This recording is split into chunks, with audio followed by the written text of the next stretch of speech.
Hey everybody, welcome to Always Bored Never Boring. Today I'm going to see if I can do the quickest painting video ever.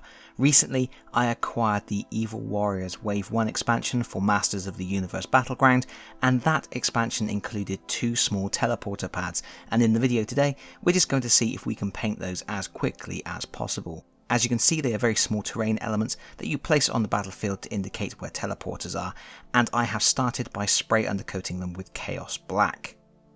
Having done that, I'm going to get some Ulthuan Grey from Citadel, and I'm going to do a heavy dry brush over the whole miniature. We're trying to pick out all of the raised details, all of the sharp edges around the base. And then also we're going to make sure that we swirl the brush around inside the middle of the teleporter pad, where the swirling magical portal is. And when that's dry, I'm now going to use some Keramite White, also from Citadel, and I'm doing a second dry brush. This is using a smaller dry brush, and it is a more targeted dry brush on the most raised areas, all the way around the rim, all over those exposed details, and I will also swirl the brush around inside again, where that magical swirling energy is. Which I guess isn't really magical because these teleporters are clearly mechanical in nature. I guess it is a case of technology so far advanced, it appears as though it's magic. And speaking of magic, I'm going to use some magic blue from Army Painter Speed Paints. The Speed Paints have become a very useful tool in my painting collection.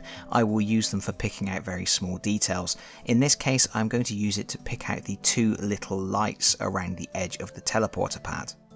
It's very quick and easy to apply that Army Painter Speed Paint, and then what I can do is I can clean my brush, and then with just some clean water on the tip of the brush I can go back to the lights and I can start wiping away some of the paint. And the reason I would want to do that is because it's a really quick, effective way of giving a glimmer of light, a little reflection in the surface of that button or gem or whatever it might be. So I'm cleaning my brush, I wipe some of the paint away, I clean the brush again, I wipe a little bit more away, and I just keep working until I get to a stage where I am happy with what I've got there. And with that done, I'm switching to Gravelord Grey, also from the Army Painter Speed Paints range. And the reason I'm using this is because I can go all the way around the edge of the teleporter pad with the Gravelord Grey, and because I did that dry brushing with the grey and the white underneath, I'm going to get some good highlights with a single coat of paint.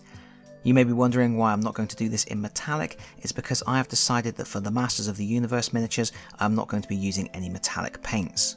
And that is because metallics aren't really a part of the Filmation cartoon series, but also because when I think of the toy line, quite often I think of the weapons and armour that weren't metallic. I think of things like He-Man's matte grey sword, Skeletor's purple Havoc staff, Triclops' green sword, Jitsu's bright orange sword, and so on.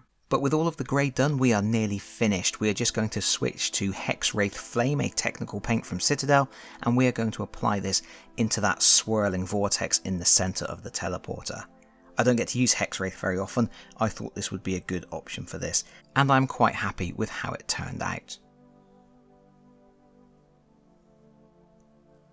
And once that's dry, we are finished. We have our teleporter pads, a really quick, really simple, and I think pretty effective way to get these on the tabletop with very little effort indeed. And I am happy with how that has turned out.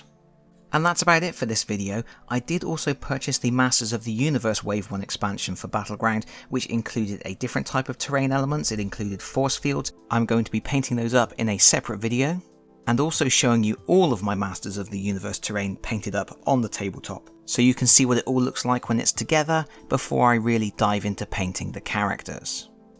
So that's it from me for now. Thank you so much for watching. If you've enjoyed this video, please consider pressing the like button. If you really enjoyed this video, please consider subscribing if you don't already do so, and hopefully I will see you all again very soon. Bye bye everyone. Bye bye.